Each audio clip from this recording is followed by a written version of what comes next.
Is Edward Jellico a good captain?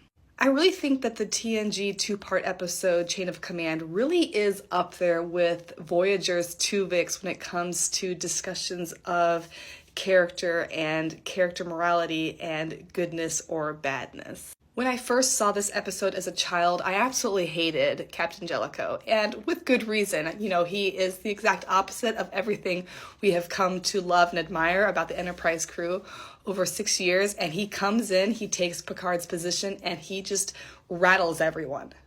But growing up in the military and having a father who served in an overseas war, I kind of understood the position that Captain Jellico was coming from, especially on retrospect, watching it now as an adult. Jellico is presented to us as someone who is not necessarily an expert in Cardassians, but as far as Starfleet is concerned, he is somebody who has the most experience with them. He has worked with them in the past, and that is the reason why he is now on the Enterprise. Where you have the Borg for Picard, you essentially have the Cardassians for Jellico, so that is the attitude we're going into right off the bat. With a few limited exceptions, the Enterprise is not necessarily a ship of war. It's a ship of exploration. It has been in some situations that have been warlike. It's been in a lot of battles, but it's not necessarily going to war. When Jellico shows up, he shows up thinking that there is a possibility that they could be going to war with the Cardassians, and that's what he's preparing for. He doesn't have time to befriend the people on the ship. He doesn't have time to get to know his officers. He basically knows his reason for being there, and he has to get that done.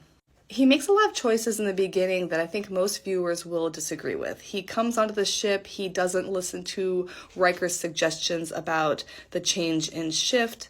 He doesn't listen to his bridge officers at all when they offer suggestions about his choices. And he's very rude, not only to Riker, but also to Deanna Troi. And then, of course, he goes ahead and relieves Commander Riker of duty and replaces him with Data, which, of course, does make sense in the chain of command, but at the same time comes off as a situation where here is a first officer who won't necessarily talk back to him or question his decisions. There's a really interesting dialogue between Riker and Jellico in the second part of the episode where Jellico needs Riker to pilot a shuttlecraft, and he basically tells Riker all of the reasons why he thinks that Riker is a bad first officer, and then Riker proceeds to tell him why he thinks he's a bad captain. And it's a funny situation because I agree with them both, and I also disagree with them both.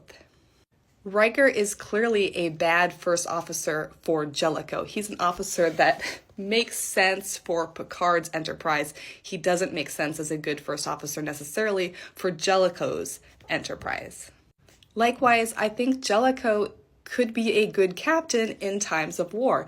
And it's interesting that we don't actually ever get to see him on the Cairo, because that would be a very interesting dynamic to see played out, because we only see the war captain in Jellico. We don't get to see the everyday, exploration captain in him, which of course makes perfect sense for the episode. I remember as a child seeing that scene with Deanna Troi where he tells her that she needs to put on an appropriate uniform and being really upset and angry at the way that he speaks to her. But now, as an adult watching that scene, I do understand. I understand that Deanna Troi has chosen to wear more informal clothing when she's speaking with her clients, because it probably makes her clients feel more comfortable, more in an informal session, more able to share their feelings. On the other hand, it always did feel a little out of place when she was on the bridge. And I do think that Jellico was right in saying that when you're on the bridge, there should be some formality. But that doesn't necessarily make him a bad captain. It just makes him a very formal captain who is very by the book. I think his problems come from his authoritarian nature and the fact that he isn't willing to listen to the suggestions of his bridge officers. He isn't willing to accept the fact that these officers know the Enterprise and the Enterprise crew better than he does. He is solely focused on, we are potentially going to enter a new war with the Cardassians. How can I prevent that? Or how can I give us an edge if it starts now?